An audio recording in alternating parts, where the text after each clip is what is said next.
2ஆம் அதிகாரம் போவாசின் வார்த்தை. ரூத்தின் புஸ்தகம் 2ஆம் அதிகாரம் எந்த வசனம்? 16ஆம் வசனம். அதோட கண்டினியூஷன் தான் இன்னைக்கு நான் சொல்லியிருக்கிறேன். நான் ரூத்தின் புஸ்தகம் 2ஆம் அதிகாரம் 16ஆம் வசனம். அவள் பொறுக்கிக் கொள்ளும்படிக்கு அவளுக்காக அரிகளிலே சிலதை சிந்த விடுங்கள், அவளை அதட்டாதிருங்கள். ஒவ்வொரு வசனத்திலும் அப்படியே கோடிக்கணக்கானது கொட்டி இருக்குது உள்ள. எனக்கு தெரிஞ்சு ரூத் புஸ்தகத்தில் 4 அதிகாரம் தாங்குது. நான் பைபிள் என்னால் சீக்கிரமாக படிக்க முடியாதுங்க. எல்லாரும் சொல்லுவாங்க நான் 100 முறை படிச்சிட்டேன், 200 முறை படிச்சிட்டேன். நானும் 25 வயசுலேருந்து பைபிள் படிச்சுன்னு நான் எத்தனை வாட்டி படிச்சேன்னு தெரில. எனக்கு பெருமைக்காக சொல்லலாம். இதெல்லாம் பெருமைலாம் ஒன்றும் கிடையாது. நம்மள ஒரு மண் என்னத்த பெருமை பேசினா புரியும். என் பிரச்சனை எனக்கு தெரியும். அதனால் என்னால் சீக்கிரம் பைபிள் படி. ஏன் தெரியுமா? ஒரு அதிகாரம் எடுத்து ஆண்டவர் போகிறேன்னா அந்த ஒரு வாரத்தில் அங்கேயே வண்டி நின்றோம். முன்னாடி போகாது. எனக்கு பிரேக்கை போடுறா அப்படின்னு 2-3 மாதம் அங்கேயே நிற்பேன். நான் இல்லை ஒரு மாதம் அங்கேயே நிற்பேன். அந்த வார்த்தை உள்ளே பூந்து ஒன்று என்ன உள்ளே கொண்டு போயின்னு இருக்கும். அதுக்கப்புறம் அடுத்த வசனம் வரத்துக்கு எனக்கு 1 மாதம் ஆகிடும். எனக்கு அடுத்த வசனம் வருது. ஸ்தோத்திரம். எதுக்கு சொல்ல வரேன்னா, இப்படி தான் பைபிள் என்ன ஒரு பெரிய ஓஷன். என்னங்க அது? ஒரு பெரிய சமுத்திரம், கடல் அது. ஸ்தோத்திரம். நமக்கு தேவையான எல்லா ரகசியங்களும் இதில் இருக்கிறது. ஸ்தோத்திரம். அடுத்த மாதம் எனக்கு ரேணுகுண்டால் 2 நாள் பைபிள் ஸ்டடி இருக்குது. ரேணுகுண்டால் நான் இந்த ரூத் சப்ஜெக்ட் தான் பேச போகிறேன் நான். ஸ்தோத்திரம். அதனால் பல விஷயங்கள் நாம் பார்க்கிறோம். 16ஆம் வசனம். அவள் பொறுக்கிக் கொள்ளும்படிக்கு அவளுக்காக அரிகளிலே சிலதை சிந்த விடுங்கள், அவளை அதட்டாதிரு. இது போவா சொல்ல வார்த்தைகள். ஸ்தோத்திரம். நேற்று நாம் பார்த்தோம், பொறுக்கிக் கொள்ள வேண்டும் என்றால் நாம் அதட்டப்படக்கூடாது. சமாதானத்தோடு நாம் என்ன செய்யணும்? பொறுக்கிக் கொள்ள வேண்டும் என்று நாம் நேற்று பார்த்தோம். ஸ்தோத்திரம். இன்றைக்கு சிந்த விடு அப்படின்ட்டு பார்த்தோம். சிந்துவது சபையிலே மற்றவர்களுக்கு நாம் உதவி செய்வது என்று நாம் நேற்று ஒரு விஷயம் பார்த்தோம். ஸ்தோத்திரம். இப்போ இன்னைக்கு ஒரு 2 விஷயம் சொல்றேன் பாருங்க. சிந்த விடுவது யாருக்கு? இங்கு தானியம் சிந்த விடுவது யாருக்கு? சொல்லுங்க. Very good. யாருக்கு? புறஜாதிச திக்கற்றவர்களுக்கு சிந்தப்படுகிறது. நல்லா அந்த பாயிண்ட் கொஞ்சம் டீப்பா இருக்கும். 2 பாயிண்ட் சொல்ல போறேன். நல்லா கவனிங்க. ஸ்தோத்திரம். யூதர்கள் உரிமை பாராட்டினார்கள், ஆனால் பொறுக்கவில்லை. மறுபடி சொல்ல கவனிங்க. யூதர்கள் உரிமைதான் பாராட்டுவாங்க, அவங்களாம் பொறுக்கல மாட்டாங்க. அவங்க என்ன அர்த்தம் இது? இப்போ இங்க பொறுக்குனது யாருங்க? இங்க பொறுக்குனது யாருங்க? ரூத் சப்ஜெக்ட்ல தானியத்தை பொறுக்கினது யார்? மோவாப் ஸ்திரீ, புறஜாதி. அவள் தான் பொறுக்கினாள். ஸ்தோத்திரம். கர்த்தர் என்ன கவனிங்க, யூதர்களுக்காக சிந்தவில்லை, புறஜாதியாக நம்மளுக்காக சிந்தப்பட்டு கொண்டிருக்கிறது வசனம்.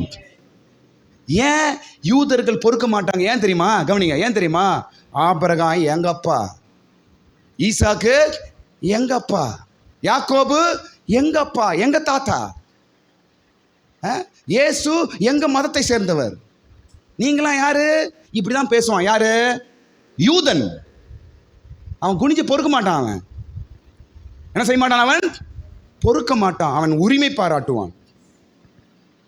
ஏசு சொல்றார், ஆபிரகாம் உங்கள் தகப்பன் என்று நீங்கள் சொல்லாதிருங்கள். மத்தேயு சுவிசேஷம் 3ஆம் அதிகாரம் 9ஆம் வசனம். சீக்கிரம் படிங்க. மத்தேயு சுவிசேஷம் 3ஆம் அதிகாரம் 9ஆம் வசனத்தில் படிக்கும் பொழுது அவர்கள் உரிமை பாராட்டுறாங்க, மேன்மை பாராட்டுறாங்க. நாங்கள் தான் எல்லாத்துக்கும் ரைட்ஸ், எங்களுக்கு தான் ரைட்ஸ் இருக்குது என்று அவர்கள் உரிமை பேசினார்கள், தவிர பொறுக்கவில்லை. தானியம் பொறுக்க வேண்டும். ஸ்தோத்திரம். உரிமை பாராட்டக்கூடாது. படிங்க அந்த வசனம். மத்தேயு 3:9.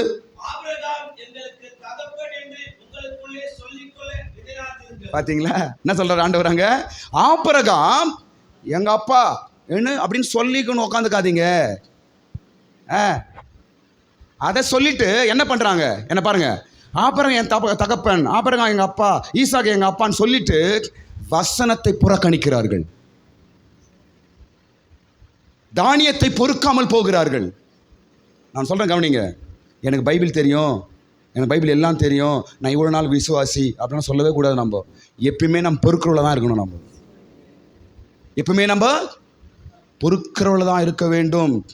ஸ்தோத்திரம். நான் 50 வருஷம் விசுவாசி, நான் ஏன் சர்ச்சுக்கு போனோம்? அப்போ நரகத்துக்கு போயிடு.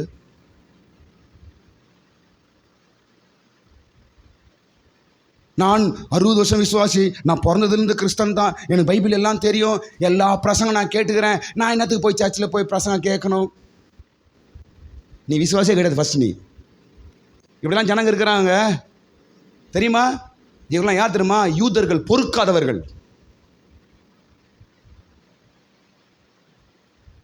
பேச்சு பெருமையான பேச்சு. யூதர்கள், யூத மதத்தினர்கள், யூதர்கள்லாம் பெருமையாக பேசுகிறாங்க. எனக்கு எல்லாம் தெரியும், நான் ஆபிரகாம் எங்கள் அப்பா, என் தகப்பன் என்று உரிமையாய் மேன்மை பேசினார்கள். ஆனால் என்ன செய்யல? அவங்க பொறுக்கிக் கொள்ளவில்லை. அந்த பாயிண்ட் என்ன பிடிக்கணும். அடுத்த ஒரு பாயிண்ட் சொல்கிறேன் கவனிங்க. பாருங்க, உரிமை பேசினவர்கள் மனவாட்டி ஆகவில்லை, பொறுக்கினவள் மனவாட்டி ஆனாள். சூப்பர். கையை தட்டுங்க, அந்த வார்த்தைக்கு கையை தட்டுங்க. ஹல்லேலூயா, ஆமென். உரிமை பேசின யூதர்கள் மனவாட்டி ஆகவில்லை. யார் மனவாட்டி ஆனது? பொறுக்கினவள் மனவாட்டி ஆனாள்.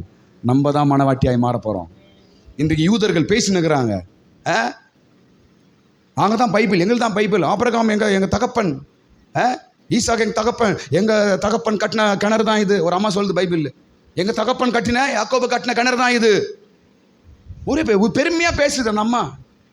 ஸ்தோத்திரம். கடைசியில் எங்க வசனத்தை விட்டார்கள். உரிமை பேசினவர்கள் இங்க மனவாட்டி ஆகல. யார் மனவாட்டி ஆனது? பொறுக்கினவள் மனவாட்டி ஆனாள். மனவாட்டி என்றால் பரலோகம். ஸ்தோத்திரம்.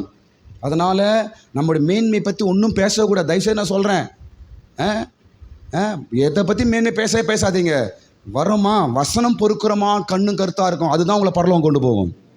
பேச்சு நம்மளை பரலோகம் கொண்டு போகாது. ஸ்தோத்திரம். இந்த இவள் அற்பமானவள் தான், ஆனால் பொறுக்கினாள்.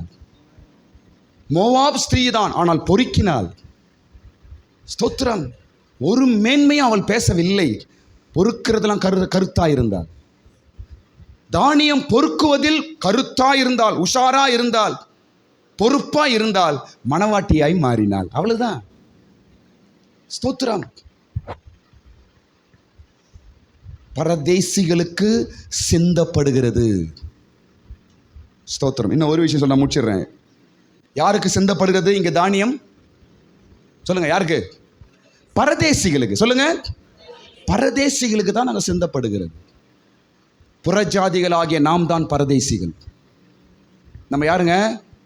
பரதேசி, புறஜாதி. நம்ம யூதர்கள் அல்ல. ஆபிரகாம் நம்ம தாத்தா ஒன்றும் கிடையாது, ஈசாக்கு நம்ம தாத்தா ஒன்றும் கிடையாது, யாக்கோபு நம்ம தாத்தா ஒன்றும் கிடையாது. விசுவாச தகப்பன் மாதிரி நம்ம ஏற்றுக்கொள்கிறோம். அவங்க ரத்தத்தில் நம்ம வந்தோம் இல்லை. ஆனால் நாம் புறஜாதியானவர்கள், நாம தான் பரதேசிகள். ஸ்தோத்திரம். நமக்காக தான் இந்த உலகத்திலே, சபைகளிலே இன்றைக்கு ஆண்டவர் வசனத்தை சிந்தி கொண்டிருக்கிறார். நம்முடைய ஒரே வேலை பொறுக்கிற வேலை தான் நம்மளுது. வேற ஒரு வேலை கிடையாது. நம்ம காலையில சாயந்தரம் வரைக்கும் ரூத்தோட வேலைன்னா பொறுக்க வேண்டும்.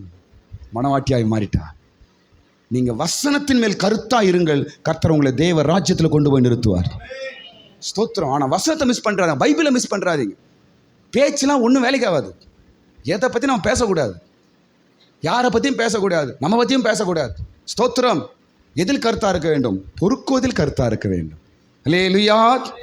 பாருங்க, இப்போ பரதேசிகளுக்காக சிந்தப்பட்ட கதிர், தானியம். ஸ்தோத்திரம். பைபிளில் பாருங்க, எல்லாரையும் ஆண்டவர் பரதேசியாக மாற்றிட்டார். பைபிள் எல்லாரையும் எப்படி மாற்றிட்டாரு? எல்லாரும் பரதேசி. எதுக்காக? வசனம் பொறுக்கணும் என்பதற்காக. ஸ்தோத்திரம். இஸ்ரவேலர்கள் பாருங்க, இஸ்ரவேலர்கள் எகிப்தில் பரதேசிகளா இருந்தார்கள். அப்படிதானங்க? இஸ்ரவேலர்கள் எங்க பரதேசியா இருக்கிறாங்க? எல்லாரும் பரதேசி ஆகிறார் கடவுள். பரதேசினா என்ன? ஃபர்ஸ்ட் அது உங்களுக்கு புரியணும். பரதேசினா சரியான பரதேசி. திட்டுறது தெரியுமா? திட்டுறது அந்த வார்த்தை. பாஸ்டர், நாங்கள் திட்டுறதுக்கு யூஸ் பண்ண அந்த வார்த்தை. பரதேசினா என்னங்க? ஒன்றுமே இல்லாதவர்கள், நிரந்தரம் இல்லாதவர்கள். அப்படிதானே? நிரந்தரம் கிடையாது. இங்கேருந்து அங்கே போயிட்டே சுற்றிட்டே இருப்பாங்க. அவன் தான் பரதேசி. கடவுள் தன் ஜனங்கள் எல்லாம் பரதேசியாய் மாற்றினாராம் பைபிளில். ஏன் தெரியுமா? பொறுக்க வேண்டும் என்பதற்காக. இஸ்ரவேலர்கள் எகிப்தில் பரதேசியா இருந்தார்கள். வனாந்தரத்திலே மன்னாவை பொறுக்கினார்கள், கானானை சுதந்தரித்தார்கள். ஆமென், ஸ்தோத்திரம். ரெண்டு அடுத்தது பாருங்க. இஸ்ரவேலர்கள் கானான் தேசத்தில் பரதேசியா இருந்தார்கள். பாருங்க, எல்லா இடத்துலையும் பரதேசம் வைக்கிறார் கடவுள். எங்கேயும் நிரந்தரமாக உட்கார வைக்கல அவங்கள. பாருங்க, ஸ்தோத்திரம். ஆதியாகமம் 17ஆம் அதிகாரம் 18ஆம் வசனம் எழுதி வச்சு வீட்டில் படிங்க. ஆதியாகமம் 17ஆம் அதிகாரம் 18ஆம் வசனத்தில் இஸ்ரவேலர்கள் கானான் தேசத்தில் எப்படி இருந்தாங்க? போயிட்டு கானான் தேசத்திலும் பரதேசம் தான் இருந்தாங்க. அவங்களாம் துரத்தின பிற்பாடு தான் அதை அவங்க சுதந்திரிக்கிறார்கள். ஸ்தோத்திரம். எகிப்தில் பரதேசியா இருக்கிறாங்க. அதுக்கப்புறம் எங்க? கானான் தேசத்திலும் பரதேசியா இருக்கிறார்கள். அப்புறம் பாருங்க, யாக்கோபு சொல்றாரு ஆதியாகமம் 47ஆம் அதிகாரம் 9ஆம் வசனத்தில், அவரும் நான் பரதேசி என்று தான் சொல்றாரு யாக்கோபு. ஆமென். என்ன சொல்றார் யாக்கோபு? நான் பரதேசி என்று தான் சொல்றார். ஆபிரகாமும் சொல்றாரு, அவரும் பரதேசி என்று தான் சொல்கிறார். எங்க படிக்கிறோம்? எபிரேயர் 11ஆம் அதிகாரம் 9ஆம் வசனம் எழுதி வச்சு வீட்டில் படிங்க. ஸ்தோத்திரம். அடுத்து இன்னொன்று சொல்றேன் பாருங்க. இஸ்ரவேல் ஜனங்களும் கூட தங்களை பரதேசிகளாய் எண்ணிக்கொண்டார்கள். எபிரேயர் 11ஆம் அதிகாரம் 13ஆம் வசனம். எல்லாரும் பரதேசி. அப்படி என்றால் நிரந்தரம் இல்லாமல் தான் தன் ஜனங்களை கடவுள் நடத்திட்டே இருந்தார். ஏன் தெரியுமா? அவர்களுக்கு தான் பரலோக ராஜ்யம். அவர்களுக்கு தான் தானியம் என்ன செய்யணும்? அவங்க பொறுக்கிறவர்களாக இருக்க வேண்டும். ஸ்தோத்திரம். சில வேளையில் நம்மளையும் கூட ஆண்டவர் ஒரு நிரந்தரம் இல்லாமல் விசுவாசத்தில் நம்மை நடத்தி கொண்டே இருக்கிறான். விசுவாசத்தில் உங்களை நடத்தி கொண்டே இருக்கலாம். நல்லது. ஸ்தோத்திரம். உங்களுடைய வேலை என்ன? பொறுக்கிற வேலை. ஸ்தோத்திரம். அல்லேலூயா. இன்னொரு வசனம் பாருங்க. 1 பேதுரு 1ஆம் அதிகாரம் 2ஆம் வசனம்.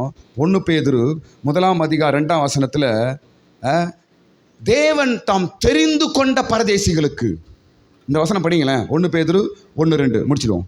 1 பேதுரு 1:2 படிங்க பார்ப்போம். 1 பேதுருவின் புஸ்தகம் 1ஆம் அதிகாரம் 2ஆம் வசனம்.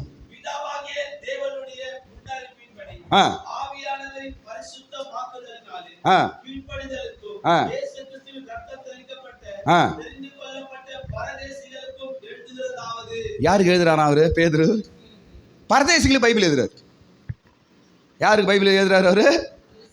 பரதேசி. தெரிந்து கொள்ளப்பட்ட பரதேசி. நான் திட்டுறாரா வாழ்த்துறாரா திட்டுறாரா ஒன்றும் புரிய மாட்டேங்குது. ஒரு பக்கம் தெரிந்து கொள்ளன்றாரு, இன்னொரு பக்கம் பரதேசின்றாரு. ஸ்தோத்திரம். அப்ப நம்ம யாருங்க? தெரிந்து கொள்ளப்பட்ட பரதேசிகள். ஸ்தோத்திரம். இப்போ நாமும் ரூத்தும் ஒன்று. ரூத் யாரு? பரதேசி. ஆபிரகாமும் பரதேசி. ரூத்து பரதேசி, யாக்கோபு பரதேசி. ரூத்து பரதேசி, இஸ்ரவேலர்கள் பரதேசியர்கள். ரூத்து பரதேசி, ஈசாக்கும் பரதேசி. ஸ்தோத்திரம். ரூத்து பரதேசியா இருந்தால் இன்றைக்கு சபையாக நாமும் பரதேசிகளாக இருக்கிறோம். ஆமென். ஸ்தோத்திரம். அவர்களுக்குத்தான் தானியம் சிந்தப்பட்டது. ரூத்துக்கு சிந்தப்பட்டது. ரூத்துக்கு சிந்தப்பட வேண்டும் என்று சொன்னார். ஏனென்றால் அவள் பரதேசி. ஸ்தோத்திரம். இன்றைக்கு நாமும் கூட விசுவாசம் என்ற பரதேசி நாம் எல்லாரும். கர்த்தர் நமக்காக வசனத்தை இந்த நாட்களிலே சிந்தி கொண்டிருக்கிறார். நாம் என்ன செய்யணும்? நாம் அதை பொறுக்க வேண்டியது நம்முடைய வேலை. ஸ்தோத்திரம். நாளைக்கு அடுத்த ஒரு வசனத்தை நாம் பார்ப்போம். கர்த்தர் நம்மை ஆசீர்வதிப்பாராக. எல்லாரும் ஸ்தோத்திரம் பண்ணுவோம். Praise the Lord. ஸ்தோத்திரம், ஸ்தோத்திரம், ஸ்தோத்திரம், ஸ்தோத்திரம், ஸ்தோத்திரம், ஸ்தோத்திரம், ஸ்தோத்திரம், ஸ்தோத்திரம். ஹல்லேலூயா. ஸ்தோத்திரம்.